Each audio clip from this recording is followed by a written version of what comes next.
They never wrote about women like Mistress Caroline Ashcroft in the plantation ledgers, in washhouses, with doors politely closed.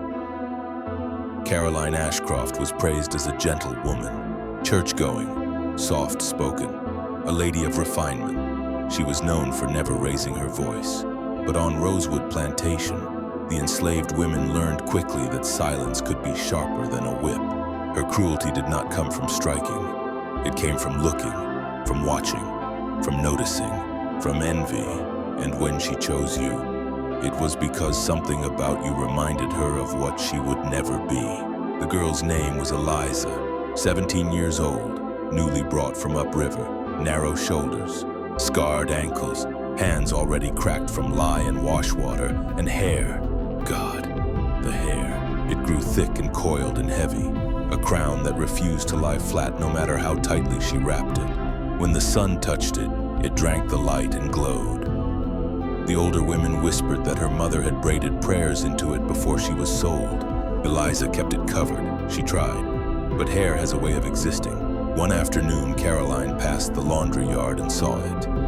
Eliza bent to lift a basket and her head wrap slipped, just a little. A spill of black curls slid free down her neck.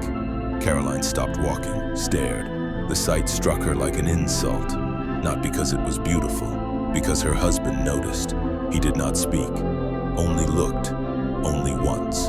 That was enough.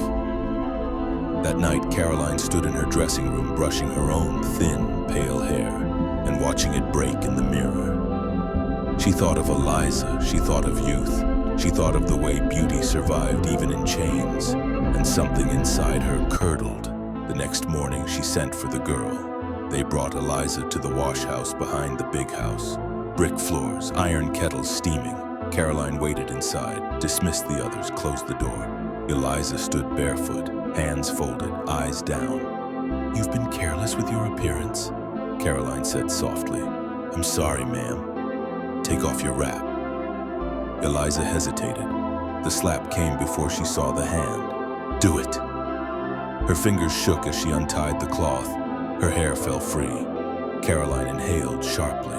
Up close, it was worse. Thicker than she imagined. Alive. For a long moment, she only stared. Then her mouth twisted. "You think you're pretty?" "No, ma'am." "You think you deserve to be looked at?" "No, ma'am, I swear." "Liar."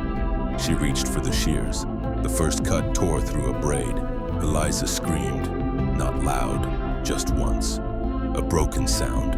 Caroline cut and cut and cut. Slowly, carefully. She wanted it uneven, ugly. She wanted no one to ever admire it again. When she finished, black curls lay in piles at the girl's feet. Her scalp trembled beneath jagged stubble. Eliza sobbed, shoulders shaking.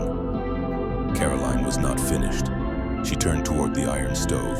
A branding iron rested beside it, still warm. Eliza saw it and fell to her knees. "Please, please, mistress, I'll hide it, I swear."